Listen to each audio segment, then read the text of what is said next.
آج کی نوجوان نسل بہت کنفیوزڈ ہے کیونکہ پہلے تو یہ دین پر عمل نہیں کرتے، اگر عمل کرنے کا سوچ لیں تو یہ کنفیوز ہو جاتا ہے کہ آخر ہم کس کو فالو کریں، کون سے فک کو فالو کریں، کون سا فرقہ ٹھیک ہے اور کون سا غلط۔ تو یہ بات بہت سمپلی سالو کی جا سکتی ہے۔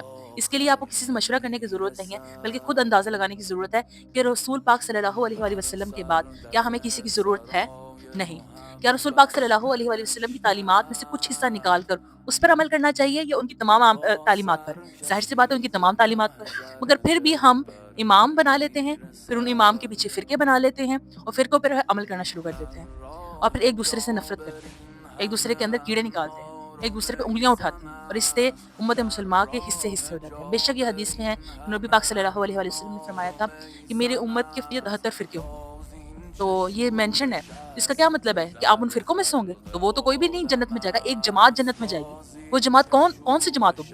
میں اسی کے بارے میں بات کرنے لگی۔ اگر آج آپ نے سوچا نا کہ آپ نے دین پر عمل کرنا ہے تو آپ کسی فرقے یا امام کو نہ پڑھیں، آپ رسول پاک صلی اللہ علیہ وآلہ وسلم کی سیرت کو پڑھیں، کیونکہ رسول پاک صلی اللہ علیہ وآلہ وسلم کی سیرت ہمارے لیے قرآن ہے، یعنی کہ وہ رول ماڈل ہے۔ قرآن میں اللہ تعالیٰ نے جن کاموں سے روکا رسول پاک صلی اللہ علیہ وآلہ وسلم نے نہیں کیے، اور اس سے لوگوں کو ڈرایا بھی، اور جو کام کا حکم دیا قرآن میں اللہ تعالیٰ نے وہ رسول پاک صلی اللہ علیہ وسلم نے کیے اور اس کی تبلیغ بھی کی۔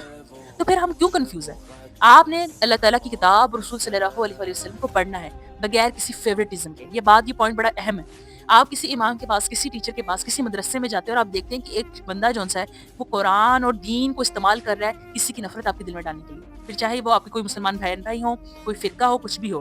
آپ نے یہ غور کرنا ہے کہ جس سے آپ پڑھ رہے ہیں وہ کہیں کوئی ایسا شخص تو نہیں جو امت میں فساد ڈالنے والا ہو، دینی اور قرآنی تعلیمات سے ہٹ کر اپنے اوپینینز بتانے والا ہو۔ تو یہ آپ نے ذرا غور و فکر کرنی ہے، کیونکہ انسان کو پتہ چل جاتا ہے کہ جس محفل میں وہ بیٹھا ہے کہ وہ فیوریٹزم کی محفل ہے یا ایکویلٹی کی۔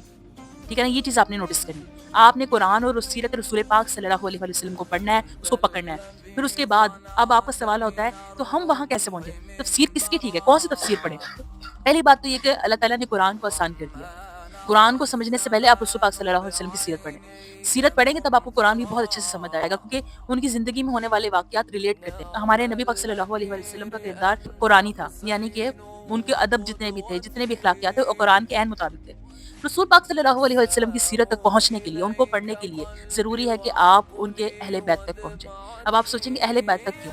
ایک شخص جو کہ اپنے گھر میں رہتا ہے، اس کے گھر والے اس کے تمام ادوار سے واقف ہیں، یعنی اس پہ کون کون سے دور گزرے، اس نے کیا کیا اعمال کیے، اس کی کیا کیا سنتیں ہیں جو اصل مینشن ہے نا حدیث میں۔ قرآن اور سنت دو بڑی چیزیں رسول پاک صلی اللہ علیہ وسلم نے مینشن کی تھی خطبہ حجۃ الوداع میں، اس لیے کی تھی تاکہ آپ پہلے رسول پاک صلی اللہ علیہ وسلم کی سیرت کو سمجھیں، پڑھیں، ایز اے رول ماڈل دیکھیں، پھر آپ کو قرآن سمجھ آئے گا۔ یہ دو بھاری چیزیں ہیں اور یہ آپس میں ریلیٹ کرتی ہیں۔ آپ قرآن کو پڑھیں، سیرت کو پڑھیں، دونوں ایک ہی منزل پہ آپ کو لے کے جائیں گے۔ مسئلہ یہ ہے کہ آپ نے یہ غلط جگہ سے نہیں پڑھنی، یعنی کہ کسی اور سے نہیں، کوئی تیسرا نہ ہو، خود ڈائریکٹ کانٹیکٹ کریں ان چیزوں سے، خود قرآن کو کھول کے دیکھیں، اس کی ترجمہ پڑھنے کی کوشش کریں، ترجمہ جہاں تک سمجھ آتا ہے ٹھیک، اگر آپ کو ہیلپ لینی ہے تو پھر رسول پاک صلی اللہ علیہ وسلم کی سیرت کھول کے دیکھیں، کسی امام کی سیرت کھولنے کی ضرورت نہیں ہے آپ کو۔ اور پھر رسول پاک صلی اللہ علیہ وسلم کی سیرت کہاں سے ملنی ہے آپ کو؟ آخر یہ جواب بھی آپ کو پتہ ہونا چاہیے۔ آپ دیکھتے ہیں کہ ان کے گھر والوں میں سے ایسی شخصیات موجود ہیں جن کو اللہ تعالیٰ نے جنت کی سرداری دے دی ہے، تو آپ ان کو بھی دیکھیں کہ وہ جنت جس کے لیے انسان ساری زندگی کام کرتا ہے، رسول پاک اس اپنی حیات مبارکہ میں یہ بشارت دے کے چلے گئے کہ جنتی عورتوں کی سردار میری بیٹی حضرت فاطمہ، جنتی نوجوانوں کے سردار ہوں گے وہ ہوں گے امام حسن اور امام حسین، یعنی کہ حضرت فاطمہ، امام حسن، امام حسین سردار جنت بن گئے۔ وہ کیسے بن گئے؟ کیونکہ ان کے جتنے بھی اخلاق کردار وہ مشابہ تھا رسول پاک صلی اللہ علیہ وآلہ وسلم کے۔ اور رسول پاک صلی اللہ علیہ وآلہ وسلم کیا فرماتے ہیں امام حسین کے بارے میں کہ حسین مجھ سے ہے، میں حسین سے ہوں، اور امام حسن جو کہ بالکل رسول پاک صلی اللہ علیہ وآلہ وسلم جیسے دکھتے تھے، اور حضرت فاطمہ میری جگر کا ٹکڑا ہے۔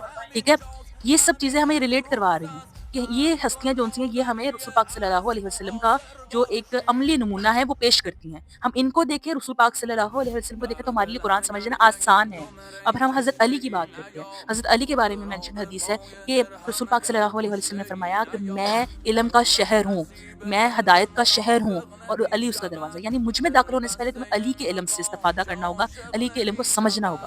تو یہ وہ چار ہستیاں ہیں جن کی گارنٹی حضرت محمد صلی اللہ علیہ وسلم نے دی، نہ صرف گارنٹی دی بلکہ اللہ کا حکم بھی سنا دیا کہ یہ جنتی سردار ہیں، ان کو فالو کرو تاکہ تم مجھ تک پہنچ سکو، مجھے فالو کرو تاکہ تم قرآن تک پہنچ سکو، قرآن کو فالو کرو تاکہ تم خدا تک پہنچ سکو۔